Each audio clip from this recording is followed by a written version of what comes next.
Modified choke. Modified choke with moderate constriction. Good for medium distances of 30 to 40 yards. A modified choke is a suitable choke for shotgun users who don't want the openness of a cylinder choke or the heavy constriction of a full choke. It is a in-between. And it's just a hair above improved cylinder, but not up to full choke. Modified chokes basically provide moderate constriction in your shots so that you can have better accuracy and a decent amount of spread at the same time. Basically tighter than cylinder and improved, but not as tight as full choke, just what I said.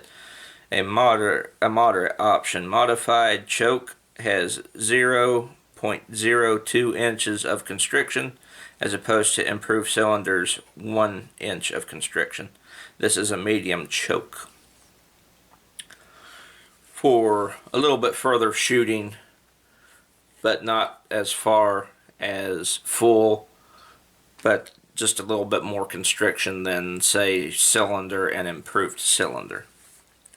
Like I said, we do have a shotgun here that is that constriction, that does have that choke, but I was not able to procure it for the video. But I do have some graphics and stuff that you can all see that show the difference pretty well. I also forgot to mention at the beginning of the video that I have another choke that I was going to talk about. It is called rifled choke. Rifled choke provides a light constriction to your shotgun.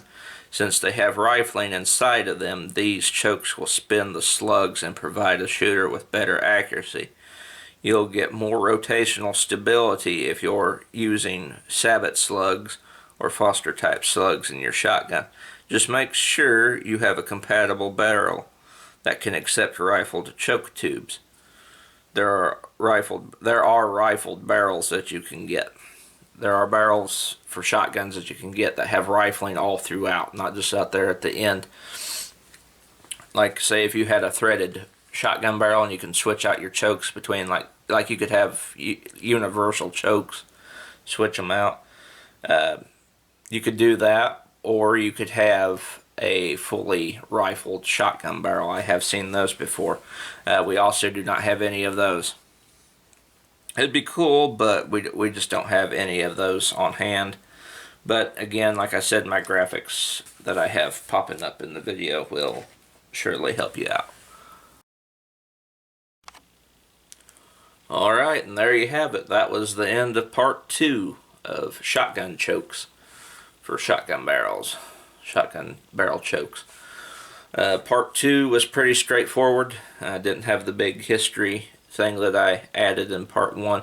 And I added that solely for context to kind of get you guys into the idea that shotguns, just start thinking about shotguns a little bit and some historical context of how they changed the course of some battles and in some wars, like with the Philippine Wars, they provided better stopping power against those Islamic swordsmen that were seeking martyrdom when they were killing their enemies, American soldiers, and the Germans absolutely hated the M1897 trench gun shotgun, and they actually tried to get us to quit using it, but we just told them no, and they got pretty butthurt over that. But I added that in there in part 1 to give some context, get y'all thinking about some shotguns, and just to go along with it, show that shotguns have had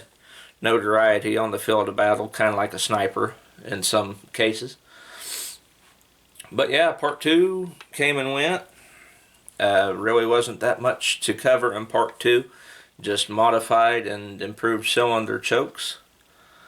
So yeah, I should be getting back to more rifle content and stuff, more ammo tests.